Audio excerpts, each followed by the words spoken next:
Assalamualaikum everyone, welcome back to Knowledge Treasure with another video, another topic। आज का हमारा topic है sentence और उसकी टाइप्स। लेकिन टॉपिक स्टार्ट करने से पहले जो लोग मेरे चैनल पे न्यू हैं और अभी तक आपने मेरा चैनल सब्सक्राइब नहीं किया तो अभी कर दें सब्सक्राइब और साथ ही बेल आइकन को प्रेस कर दें ताकि मेरी हर आने वाली वीडियो आप तक पहुंचती रहे। चलते हैं अपने टॉपिक की तरफ। First of all, what is a sentence? A sentence is a group of words that expresses a complete thought।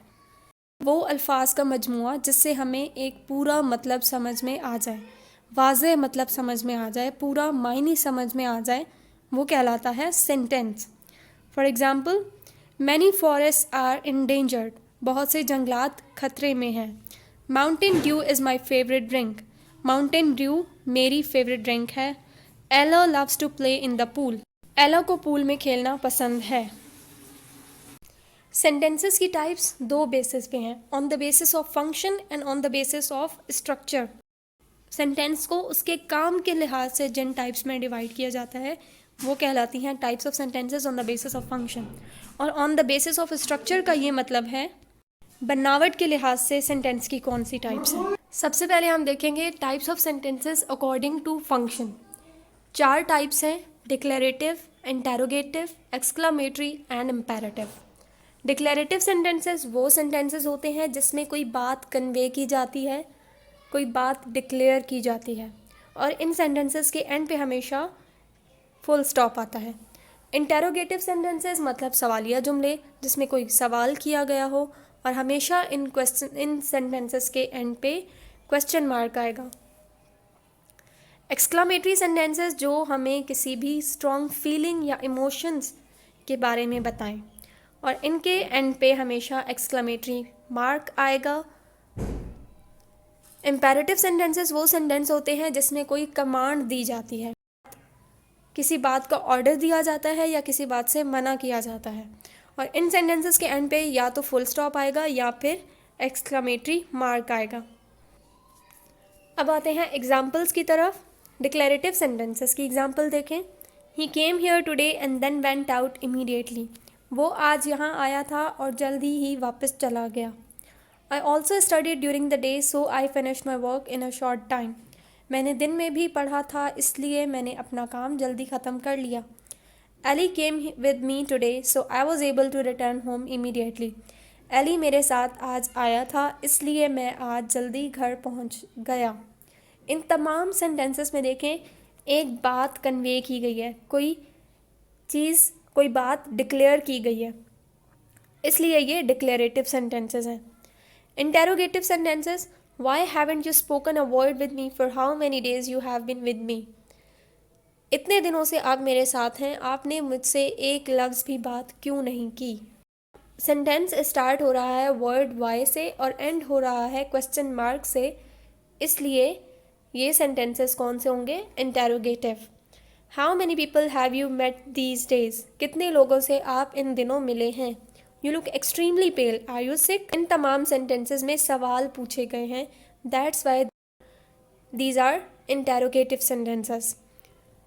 Imperative sentence, just go home and bring me my favourite bag from home. अभी घर जाओ और मेरा favourite bag घर से लेकर आओ। Nobody should talks to me after this time. इस टाइम के बाद कोई मुझसे बात ना करे। No one should come here nowadays. It has become much more dangerous than before. इन दिनों यहाँ कोई ना आए because यहाँ हालात पहले से ख़तरनाक हो चुके हैं। इन तमाम सेंटेंसेस में देखें किसी बात का हुक्म दिया गया है या किसी बात से मना किया गया है, इसलिए ये इम्पेरेटिव सेंटेंसेस हैं। Exclamatory sentences, hey I burn my hands. यहाँ पे वर्ड हे जो है वो फीलिंग्स शो कर रहा है, मैंने अपने हाथ जला दिए और एंड पे एक्सक्लामेटरी मार्क है, इसलिए ये एक्सक्लामेटरी सेंटेंस की एग्जांपल है। Cycling up hill from this hill is really dangerous. इस पहाड़ से साइकिल ऊपर तक ले जाना ख़तरनाक है और एंड पे एक्सक्लामेटरी मार्क है, इसलिए ये एक्सक्लामेटरी सेंटेंस है। I didn't know what to do when I saw this gift, I was really happy. अब है types of sentences according to structure. बनावट के लिहाज से सेंटेंस की कौन सी टाइप्स हैं, लेकिन उससे पहले आपको क्लाउज समझने की ज़रूरत है।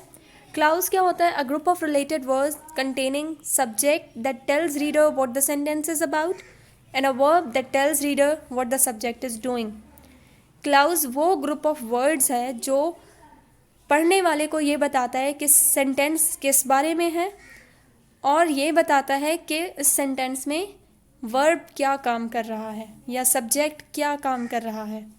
दो टाइप्स हैं क्लाउज की, इंडिपेंडेंट क्लाउज और डिपेंडेंट क्लाउज। इंडिपेंडेंट क्लाउज वो होता है जिसमें सब्जेक्ट और वर्ब कंप्लीट मीनिंग देते हैं, यानी एक कंप्लीट सेंटेंस को आप इंडिपेंडेंट क्लाउज कह सकते हैं। और डिपेंडेंट क्लाउज वो क्लाउज होता है जो अकेले एक कंप्लीट मीनिंग नहीं देता, वो दूसरे सेंटेंस पे डिपेंड करता है अपनी पूरी मीनिंग देने के लिए। अब आते हैं टाइप्स ऑफ सेंटेंसेस की तरफ on the basis of structure. 4 types हैं, simple, compound, complex and compound complex. Simple sentences में एक इंडिपेंडेंट क्लाउज होती है, यानी एक सेंटेंस होगा तो वो क्या कहलाएगा? Simple sentence. कंपाउंड सेंटेंसेस में 2 इंडिपेंडेंट क्लाउजेस ज्वाइन की जाती हैं, इनकी डिटेल मैं आपको आगे बताऊंगी। कॉम्प्लेक्स सेंटेंसेस में एक इंडिपेंडेंट और एक या एक से ज़्यादा डिपेंडेंट क्लाउजेस ज्वाइन किए गए होते हैं। कंपाउंड कॉम्प्लेक्स में 2 इंडिपेंडेंट और एक या एक से ज़्यादा डिपेंडेंट क्लाउज ज्वाइन किए जाते हैं। Simple sentences. Simple sentences a sentence that consist of just one independent clause. ऐसा सेंटेंस जिसमें सिर्फ एक इंडिपेंडेंट क्लाउज हो वो कहलाएगा simple sentence. Example, the prisoner escaped, कैदी भाग गया। The prisoner and his friend escaped, कैदी और उसका दोस्त भाग गए। The prisoner and his friend escaped but were later caught. Prisoner और उसका दोस्त भाग गए लेकिन बाद में पकड़े गए। अब इसमें पहला सेंटेंस देखिए, एक सब्जेक्ट है और एक वर्ब है, ये एक सिंपल सेंटेंस है। नेक्स्ट 2 भी सिंपल सेंटेंसेस हैं, लेकिन इनमें डिफरेंस क्या है? सेकंड सेंटेंसेस में कंपाउंड सब्जेक्ट है, यानी 2 सब्जेक्ट्स हैं, एक प्रिजनर और एक उसका फ्रेंड, ये सब्जेक्ट्स हैं, और एस्केप जो है वो वर्ब है। तीसरे सेंटेंस में देखें, कंपाउंड सब्जेक्ट है और कंपाउंड प्रेडिकेट है। प्रेडिकेट क्या होता है? वर्ब के बाद वाला हिस्सा सेंटेंस का प्रेडिकेट कहलाता है। The prisoner and his friend, ये क्या है? कंपाउंड सब्जेक्ट है। Escaped but were later caught, ये उसका प्रेडिकेट है। तो सिंपल सेंटेंसेस में सब्जेक्ट तो ज़्यादा हो सकते हैं लेकिन क्लाउज एक ही होगी। वो कौन सी होगी? Independent clause. एक ही क्लाउज हमें पूरे मायने दे रही होगी। Compound sentences. A compound sentence consists of 2 independent clauses joined together by a comma and a coordinating conjunction. देखें, कंपाउंड जो बनता है ना वो 2 एक जैसी चीज़ों के मिलने से बनता है। तो 2 इंडिपेंडेंट क्लाउजेस मिल के एक कंपाउंड सेंटेंस बनाएंगे, और वो दोनों इंडिपेंडेंट क्लाउजेस कैसे मिलेंगी? With the help of comma और कोऑर्डिनेटिंग कंजंक्शन। कोऑर्डिनेटिंग कंजंक्शंस 7 इन नंबर होते हैं, जिनको हम नेमोनिक्स फैन वॉइस से याद करते हैं। Fan, F for, A for and, N for nor, B for but, O for or, Y for yet, S for so. ये तमाम कोऑर्डिनेटिंग कंजंक्शंस हैं। तो जब 2 इंडिपेंडेंट क्लाउजेस इन कंजंक्शंस के थ्रू ज्वाइन किए गए हों तो वो कंपाउंड सेंटेंस कहलाएगा। He was tired for he went to bed early, वो थका हुआ था इसलिए वो सोने जल्दी चला गया। अब इस सेंटेंस में देखें, अगर फॉर को हम बीच में से कट कर देते हैं और दोनों सेंटेंस को अलहदा कर देते हैं, वो थका हुआ था, ये एक इंडिपेंडेंट क्लाउज है, पूरा मायने दे रहा है। वो जल्दी सोने चला गया, ये भी एक इंडिपेंडेंट क्लाउज है, पूरे मायने समझ में आ रहे हैं। तो 2 इंडिपेंडेंट क्लाउजेस को कोऑर्डिनेटिंग कंजंक्शन के थ्रू ज्वाइन किया गया है, इसलिए ये कंपाउंड सेंटेंस है। I cooked dinner and he washed the dishes. Jane has a red car but Jill has a blue car. ये भी तमाम कंपाउंड सेंटेंसेस की एग्जाम्पल्स हैं। Complex sentence. कॉम्प्लेक्स को देख के आपके जहन में आना चाहिए कि कॉम्प्लेक्स जो है वो 2 अलग चीज़ों के मिलने से बनता है, यानी एक इंडिपेंडेंट क्लाउज और एक डिपेंडेंट क्लाउज मिलकर कॉम्प्लेक्स सेंटेंस बनाते हैं।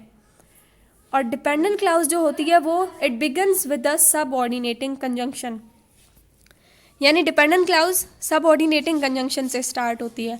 और सबऑर्डिनेटिंग कंजंक्शंस कौन से होते हैं? After, before, because, although, when, since, whenever, unless, while, so that, even though, ये तमाम सबऑर्डिनेटिंग कंजंक्शंस हैं। एग्जाम्पल देखें कॉम्प्लेक्स सेंटेंस की। Because the boys went to the park they did not go to the zoo. अब इसमें जो first part है sentence का वो एक डिपेंडेंट क्लाउज है। Because the boys went to the park, क्योंकि लड़के पार्क गए थे, एक इनकम्प्लीट मीनिंग दे रहा है तो ये डिपेंडेंट क्लाउज होगा। They did not go to the zoo, वो चिड़ियाघर नहीं गए, ये हमें कंप्लीट मायने दे रहा है इसलिए ये इंडिपेंडेंट क्लाउज होगा। दोनों ज्वाइन हुए हैं with the help of subordinating conjunction. So this is the example of complex sentence. Compound complex sentences, यानी ये कंपाउंड और कॉम्प्लेक्स दोनों का मिक्स होगा, यानी इसमें डिपेंडेंट क्लाउजेस भी होंगी और इंडिपेंडेंट क्लाउजेस भी होंगी। Compound complex sentences has an independent clause and at least 2 dependent clauses. एक इंडिपेंडेंट क्लाउज होगी और एटलीस्ट 2 डिपेंडेंट क्लाउजेज होंगी तो वो कंपाउंड कॉम्प्लेक्स सेंटेंस कहलाएगा। और इसमें दोनों तरह के कंजंक्शंस यूज़ होंगे, कोऑर्डिनेटिंग भी और सबऑर्डिनेटिंग भी। Examples: because I paid attention I got an A on the test and I was so happy. क्योंकि मैंने ध्यान दिया था, ये एक डिपेंडेंट क्लाउज है, दूसरे सेंटेंस पे डिपेंड कर रहा है और इसमें subordinating conjunction at the start of sentence use किया गया है। I got an A on the test, मैंने टेस्ट में ए ग्रेड लिया। And I was so happy, और मैं बहुत खुश था। ये दोनों इंडिपेंडेंट क्लाउजेज हैं, ज्वाइन की गई हैं कोऑर्डिनेटिंग कंजंक्शन एंड। इस सेंटेंस में सबऑर्डिनेटिंग और कोऑर्डिनेटिंग दोनों कंजंक्शंस यूज़ किए गए हैं, इसलिए ये कंपाउंड कॉम्प्लेक्स सेंटेंस है। आई वेंट होम, मैं घर गया। Because it was getting late, क्योंकि बहुत देर हो रही थी। इसमें देखें दूसरे सेंटेंस को यानी इंडिपेंडेंट क्लाउज को डिपेंडेंट क्लाउज से ज्वाइन किया गया है with the subordinating conjunction because. But I had to wait on the porch, लेकिन मुझे पोर्च में इंतज़ार करना पड़ा। यहाँ पे कोऑर्डिनेटिंग कंजंक्शन बट यूज़ किया गया है। Until my mom got home any way, जब तक मेरी मॉम घर वापस आ जाती। तो दोनों कंजंक्शंस यूज हुए हैं, इसलिए compound complex sentence. This was the end of today's topic. मिलते हैं नेक्स्ट वीडियो में एक नए टॉपिक के साथ। तब तक के लिए take care of yourself. Thank you for watching and thank you for supporting. अल्लाह हाफिज़।